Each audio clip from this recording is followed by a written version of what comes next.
तो बिना ग्राम सभा की इजाजत के आप यहाँ कुछ नहीं कर सकते। जब ये बात कहा गया तो बोला हाँ ठीक है। तो बोला अच्छा आप लोग लिखित दे दीजिए कि आप लोग हमको सर्वे कराने क्यों नहीं देना चाहते। देखिए पहले तो वहाँ के लोगों ने रोका, तो आपको भी ये चीज़ें रोकना पड़ेगा। फिर जब ये बात हुई तो लास्ट में यहाँ के लोगों ने लिखित रूप से दिया कि यहाँ माइनिंग होगा, हमारे यहाँ से झरना में पानी निकलता है, ऊपर में गर्म पानी रहता है, कुआं खोदते हैं तुरंत पानी मिलता है। अगर माइनिंग होगा 1700 फीट माइनिंग में से पानी नीचे चला जाएगा, हमारा खेत कुआं डाड़ी में तालाब नहीं हो, पानी नहीं होगा। धोसिर में एक बुलबुला जगह है, ऊपर है पानी निकलता था, कहते हैं उनमें डंडा में लोग दाल धोते थे तो यहाँ निकलता था, आज के डेट में एक बूंद भी नहीं निकलता। तो ऐसे उदाहरण लोगों ने लिखित रूप पे रखा, उसके बाद वो आज दोबारा कभी नहीं आया। मेरा सुझाव ये है कि इस पे जो आरोप प्रत्यारोप जो लगा रहे हैं, इससे बेहतर है कि मुखिया के पास ये चिट्ठी आए या वन विभाग के अध्यक्ष के पास ये चिट्ठी आए या जिस किसी भी कंपनी जिसको समझता है कि नहीं ये आदमी वहाँ प्रभाव रखता है, ऐसे लोगों के पास आए। सभी लोग इस बात को छुपाए नहीं तो विवाद नहीं हो। इस बात को बैठ के इसी तरीके से ग्राम सभा में रखें और ग्राम सभा इस पर तय करे कि हमको आगे क्या करना है, तो ये विवाद खत्म हो जाएगा। अब चलिए जो भी हो गया इसमें हमको नहीं जाना है, लेकिन आगे हमको करना क्या है। अगर हमको लड़ना है तो आपको लड़ाई भी सीखना पड़ेगा। ऐसा नहीं कि जैसे तैसे लड़ लेंगे, उसके साथ बहुत सारा सिस्टम है, पूरा सरकारी मिशनरी उसके साथ है पूरा। पर जनप्रतिनिधि लोग या राजनीतिक पार्टियां आपके साथ नहीं आएंगी।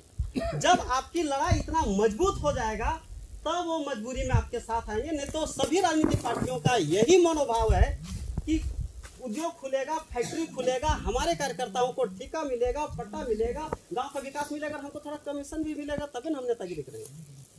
सबका यही है। मैं किसी एक व्यक्तिगत का मैं टिप्पणी नहीं करना चाहता, सबका यही कहानी है, फलाना ढिपाना एक नागनाथ है, सापनाथ है।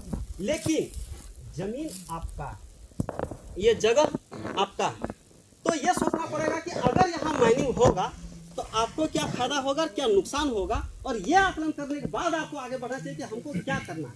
जब ये तय हो जाएगा कि नहीं हमको बचाना है, तो लड़ने के तरीके पे बात होगा। और अगर आप इसी गलतफहमी में पड़े रहेंगे, नहीं हो सकता है मिल जाएगा बढ़िया, छोड़ो नहीं। अगर आप यहाँ असमंजस की स्थिति में रहेंगे, भ्रम की स्थिति में, तब आप किसी से उम्मीद नहीं कर सकते। क्योंकि आपकी जमीन अगर कोई बचा देगा, अगर ये गलतफहमी पाले रखेंगे फलना पार्टी का नेता बचा देगा, इससे बड़ा गलतफहमी और कुछ हो नहीं सकता है।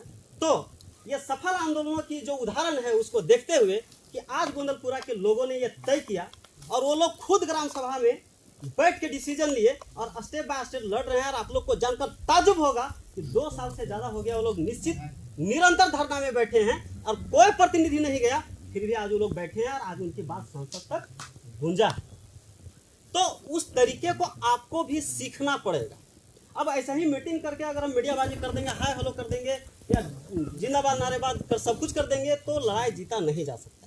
लड़ाई को जीतने के लिए रूल है, रूल जो फॉलो होता है। जैसे भूमि अधिग्रहण का जो सेक्शन वाइज जो वर्क होता है, मैं पहला सेक्शन में बात करना चाहता हूँ। अगर आप लोग समझना चाहिएगा तो मैं इस भूमि अधिग्रहण के मामले में थोड़ा सा बात करूंगा, लेकिन समय लगेगा भाई, आपको पहले बोल देते हैं। देखिए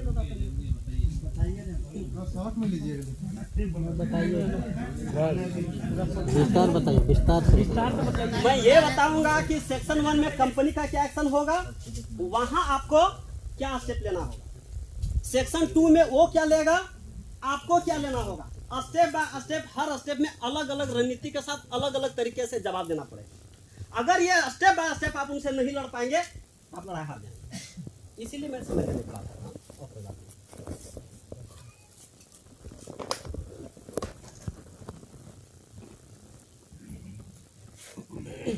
ये बात को रखो, इससे पहले इस बात को समझ लीजिए, इन कंपनियों का थोड़ा सा संक्षेप में हम चरित्र बता देते हैं।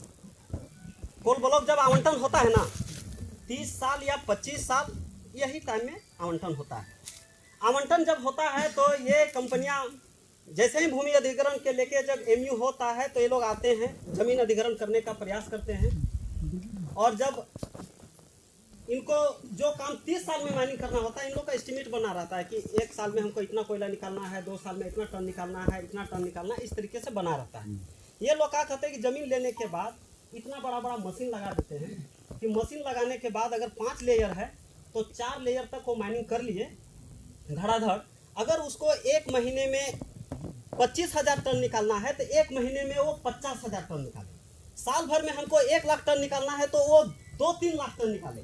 जो कोयला निकालने में इसको 30 साल लगेगा, वो कोयला 10 से 15 साल में निकाल के सफा चढ़ करके चले जाएंगे। एक लेयर को छोड़ देते हैं, उसके बाद जाएंगे और कहेंगे ऐसा है, वहाँ बहुत पानी है, पब्लिक बहुत परेशान करता है, हम नहीं निकाल पाएंगे, हम आपको कोल ब्लॉक सौंपते हैं, ये रख लीजिए, और जो नेक्स्ट कंपनी आएगा वो समतल करके देगा। हम तो भाई डूब गए, हम तो जा रहे हैं, मेरा जो लोन ऐसे हुआ था उसको भी आप रिलीफ कर दीजिए, मेरा बैंक गारंटी वगैरह, ये सारा चीज़ का छूट लेके और कुछ दिन में माइनिंग कर कर नीचे का लेयर छोड़ के चले जाते हैं।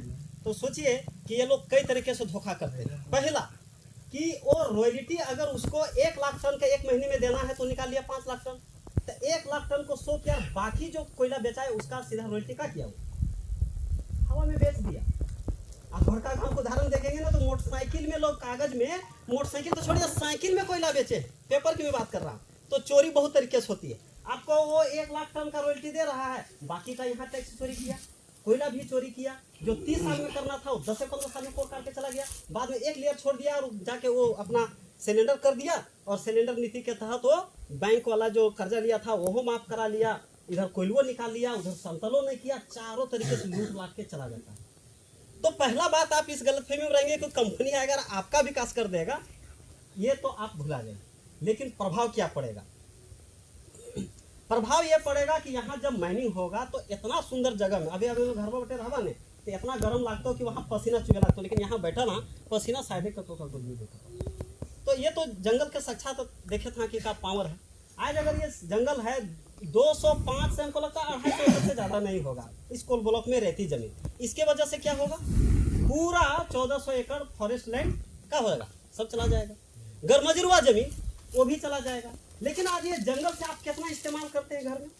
आज घर में बहुत चीज़ हम लोग इस्तेमाल करते हैं, भाई दतूने करते हैं। चलिए आप शहर में रहने वाले का दतून का जो इस्तेमाल करता है उसका आप 50 जोड़ लीजिए, आप सोचिए इतना लोग हैं तो कितना बचत हो रहा है इस जंगल की वजह से। काम इसके बदले पैसा देते हैं का खुखड़िया फुटका होता है जो हम लोग जो लाते हैं, सब्जी उब्जी बनाते हैं, सोचिए इतना सब्जी शहर में रहने वाले लोग खरीदते हैं, क्या उनको पैसा नहीं लगता है?